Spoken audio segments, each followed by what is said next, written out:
Amadeus makes the experience of travel better for everyone everywhere by inspiring innovation, partnerships, and responsibility to people, places, and planet. Our technology powers the travel and tourism industry, inspiring more open ways of working, more connected ways of thinking, centered around the traveler. Our open platform connects the global travel and hospitality ecosystem, from startups to big industry players and governments too. Together, redesigning the travel of tomorrow. Amadeus, it's how travel works. Visit us to know more, amadeus.com.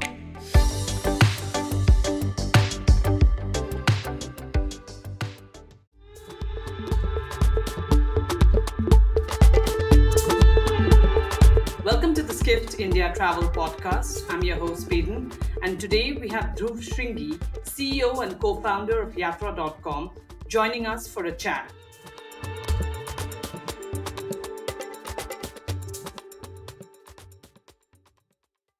First of all, congratulations, Dhruv, as Yatra recently made headlines with its IPO launch. It's truly an exciting time for the company. So, let's start from the beginning. You had been in a wait and watch mode for quite some time. So, what finally gave you the confidence to launch that IPO last month? Good morning, Peden. And firstly, thank you for having me on your podcast. Really Uh-huh. excited to be on this. And I would like to start off by wishing you and all your listeners a very happy Dashera and Diwali as we get into the holiday season in India. Uh, Mhm. with regards to addressing your question specifically, I think what has you're right. Firstly, that we were in a evaluation stage. I wouldn't say wait and watch, but in a constant evaluation stage, tracking the metrics in terms of the operating performance of the business, looking at the recovery in the COVID trends, seeing how the airline capacity was coming back, and looking at how the stock markets were behaving. In the last few months, we've seen now that the stock markets were stable. There is fortunately and thankfully no sign of COVID, and there is strong recovery happening in our underlying business also in terms of profitability. So, putting all of these things together, we decided that this was the right time for us to now finally launch the IPO. And I'm very happy that we were able to successfully execute on the IPO plan. That's great. Dhruv, earlier when you spoke with me, you had mentioned that the money from the listing would be used primarily for expansion. And during your recent earnings call this week, you spoke about how Yatra benefited from an additional inflow of approximately $21 million dollars through the sale of shares in this IPO. So, how are you going to use the capital, and how do you plan to use it? So let me just correct a data point in that. There were two aspects to the IPO. One was Mhm. primary capital. So Yatra India, which is the main operating business, got about 602 crore rupees, which is approximately $72 million dollars in terms Mhm. of primary issuance. And this is money which is now on the balance sheet of Yatra India, which is the main operating entity. Mhm. $21 million dollars that you referred to was the sale of shares by the holding Shares. company Yatra in Yes. the US. Yeah. So the Mhm. growth capital which is there is actually 602 crores or about $72 million dollars that Yatra India now has to grow its business. In terms of Mhm. growth initiatives, there are growth initiatives that we are looking at both from an organic perspective and also inorganically. First, focusing on the organic part, if you've been following the Indian aviation sector and Indian tourism sector closely, but for those people who are not that close to it, you would have seen that in the first 9 months of the year, the domestic aviation market in India grew 29%. I mean, Mhm. that is a phenomenal growth and recovery that we've seen in terms of travel in India. So, on the back of that, we expect to see strong growth happening going forward as well, given that the airlines in India are increasing capacity at a very rapid pace. We currently have close to about 700 aircrafts operating in India. And if you look at the plans, it's likely that this number will more than double over the course of the next 5 to 7 years. The Ministry of Civil Aviation also has predicted that over the next decade, we will go from about 140 million domestic air passenger trips a year to over 400 million. air passenger trips a year. Given that kind of underlying growth in the market, we at Yatra are very excited to grow our leadership position in the corporate travel side. So that's one area where we are ramping up our efforts in terms of sales, in terms of technology, in terms of the other value added services and products that we bring to the table for our corporate customers. So that's one area where we will continue to strongly invest behind. And the other is on the consumer side, where what we are seeing is that today it's no longer a case of three cities in India, Delhi, Mumbai, and Bangalore, accounting for the vast majority of travel traffic. We are seeing the emergence of tier 2, tier 3 markets with newer airports opening up, newer capacity being deployed to the various state capitals. So we now see a much wider network of travel emerging out of India. And as travel goes deeper into India, given the kind of high brand recall that we enjoy as Yatra, our endeavor would also be to expand our footprint into the next level of growth markets out of India, which are the tier 2, tier 3 markets, and especially the 20 odd state capitals from where we are now seeing significant demand being generated. Mhm.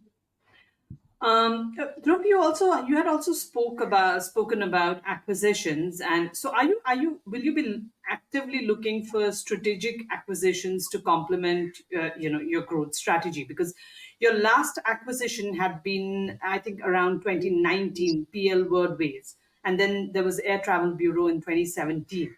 So are you open to exploring new opportunities that align with this particular vision? Absolutely. We would, and we are actively looking at, opportunities.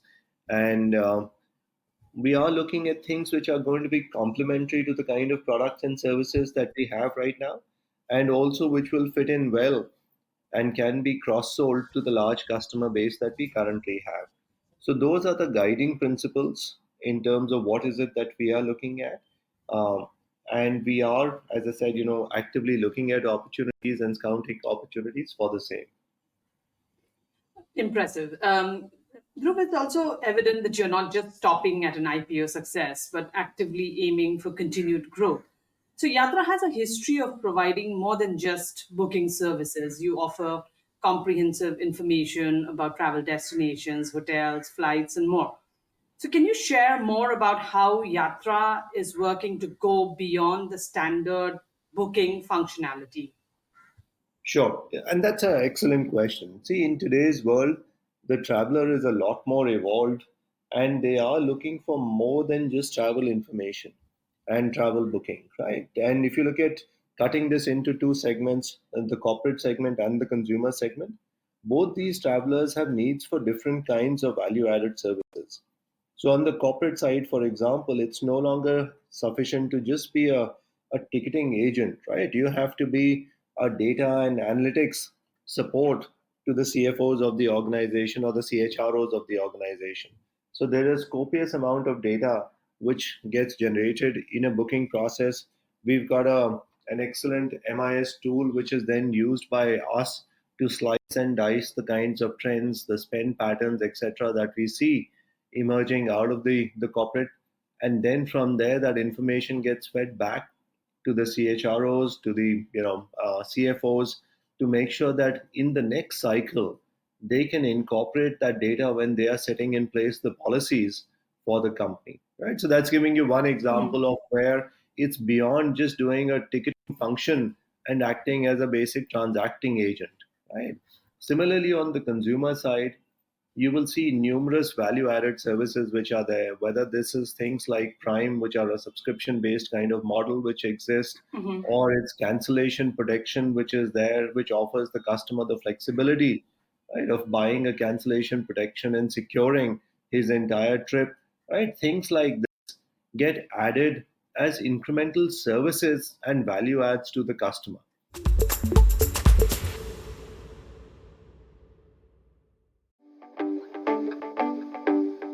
Amadeus makes the experience of travel better for everyone everywhere by inspiring innovation, partnerships, and responsibility to people, places, and planet.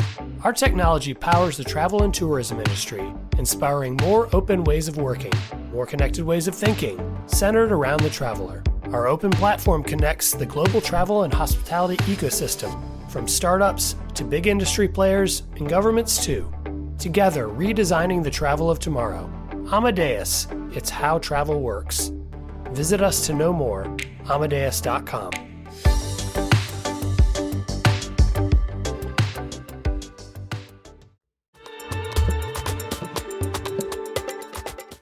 Also, Dhruv, I wanted to ask you something. I'm sorry to cut you short, but I wanted to ask you something about these cancellation these programs that you have. That if you pay an incremental account, then you will be able to retrieve your entire booking fee. So, do you think that this has caught up after COVID, more after COVID, or do you think that Indians were always looking at some at options such as these? Because we are a very short, Indians are notorious for booking for the very short booking windows as well. That is right. And I think, you hit the nail on the head. COVID that way has been an eye opener for a lot of people. We took a lot of things as Indian travelers for granted. And looking at the trends now, we have seen a significant improvement in terms of uptake around things like insurance and cancellation protection. So there is much higher awareness for products like these, and especially during peak travel season, where prices are high and the risk is there, people will take these kinds of additional measures as a way of just securing the trip. So that's something I think which is a new trend that has emerged. People are a lot more cautious around these kinds of surrounding factors as compared to where they were prior to COVID. I don't think people gave as much thought to cancellation fees, etc., especially on domestic. On international, it's a different story. There, it's a much higher ticket value item. So people do tend to be more cautious. But on the domestic side, initially at least, I don't think people gave as much importance to these things as they do post COVID. Excellent. Dhruv, you mentioned about Yatra Prime very briefly earlier. Focusing on personalization as a key factor in customer satisfaction. You launched the subscription program, which is Yatra Prime, earlier this year. So how does a subscription program like Yatra Prime play a pivotal role in enhancing customer satisfaction? Sure. So the way we are thinking about this is that there are numerous customer segments out here that exist in the market, right? Mhm. It's, I think today technology allows you to start personalizing them and making sure that there is a product offering which is tailored for each segment that comes and transacts at Yatra. I think the days of doing a one size fit all kind of solution are gone in today's world. Analytics, big data analysis today allows you to segment your customer much better and then put in place programs which are tailor made for them. What you see with Prime is an initial step in that direction. There are more such steps that we will take which will allow deeper personalization as we go forward of the journey that customers entail with Yatra. Remarkable. Dhruv, India has seen a significant digitization wave in the startup ecosystem, which is, whether it's about accessibility, market reach, or technological innovation. And of course, we've been hearing a lot about AI and machine learning. So, how does Yatra look at, this kind integrating technology into its services? I think this is one of those facets which can quite significantly reshape the way the back offices and customer experiences work going forward. One of the biggest challenges that any company which is in the service industry faces is how do you ensure consistency of the service that you provide? I think all of us have looked with a certain amount of envy at hotel chains like the Oberoi and Taj, which have provided consistent service. And off late, we've seen Indigo emerge as a brand which has been able to provide consistent service to its customers. But that is definitely the holy grail, right? And every organization on the service side will put in tremendous amount of effort in terms of hiring the right people, training the right people, putting the right processes in place. to make sure that it can deliver a consistent experience. And that always remains a challenge. What technologies like AI and large language models enable you to do is to make sure that at least the baseline experience of customers is standardized. You can use these large models to make sure that you're able to address or at least provide your servicing teams the right kind of input that they need to deliver a consistent experience to the customer. There will still be need for human interface at some point, but at least the basic steps can be taken care of by providing a consistent experience using a technology enabled response. So that's what we are working on. That's going to be the first step. I think beyond that, as these models develop and evolve, I think there is a great opportunity for them to also become, more of a concierge service whereby they are guiding and recommending, the right things to do, the right trips to book, the right time to book, doing some kind of predictive modeling depending on the consumer's profile. But that's where we are still scratching the surface. The first model, to my mind, is more focused around making sure that there is a consistent customer experience which is delivered using these kinds of technology enablers which exist as of today. So you're saying that AI can be the first line of communication, but at some point in time, there should be human intervention. Absolutely. I don't think human Mhm. intervention will go away, right? Okay. Human intelligence is Mhm. not diminishing, right? Human intelligence still Yes. will come into the picture. But you want to use human interface where you are trying to address a real intelligence. Providing standard responses. I mean, if the query is, let's say, as simple as saying, what are the cancellation charges? Now, that doesn't really Mhm. need too much human intelligence to do that, Correct. right? But Yes. if it's about figuring out what are the things to do in a particular destination for someone with a particular profile, and then leveraging off the experience of someone who's traveled to that destination, there it becomes much more differentiated, right? Okay. Similarly, if That's the someone is personalization factor as absolutely, well, right? yeah, That's where the yeah, personalization factor comes in. right, or someone is trying to cancel because of some particular instance, or there is a medical ground. In those kinds of things, a human interface and empathy will always be needed, right? I think Mhm. while I'm a believer of the technology and technology enablement, I do think technology cannot really replace empathy. Absolutely. Right? Absolutely. Yes. Um, before we wrap up, Dhruv, I'd like to touch on a significant topic that you'd mentioned earlier during our conversation about the beyond domestic travel market in India. Can you tell us more about this unprecedented demand that we are still seeing and your perspective on how sustainable that is? See, I truly believe that India is beginning to hit the inflection point from a disposable income point of view, right? We've seen per capita GDP grow at least in rupee terms, right? While dollar term has been a bit Mhm. more subdued, but at least in core rupee currency terms, we've seen significant growth in terms of disposable income. And I also feel COVID has been a real eye opener in terms of people realizing that you only live once. So there is a renewed focus about using the incremental disposable income to experience things in life, and unique experiences of life, whether travel or dining out. I think are features which are going to grow for a continued period of time. We've also reached, I think, a stage in India where the basic, at least in the, and India is a very complex market. There are multiple Indias within India. So when I use India right now, please pardon my ignorance to a certain extent, but I'm referring to the 150, 200 million market in India, not the 1.3 billion market in India, right? So at least in the Mhm. 150, 200 billion market, million market, in that segment of people, a large part of the basic necessities of life have been taken care of.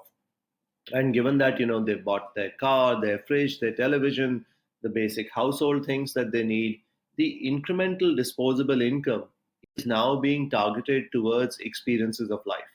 And travel is one of the foremost experiences of life today. it's maybe as a first step focused around domestic. International still remains aspirational, but we'll soon get to a stage where you'll start seeing, a very significant growth in international travel as well out of India. I think the advent of the low cost carriers touching at least the near shore international destinations, airfares coming down to these markets and opening up newer sectors will definitely drive India outbound to short haul international in the very near term.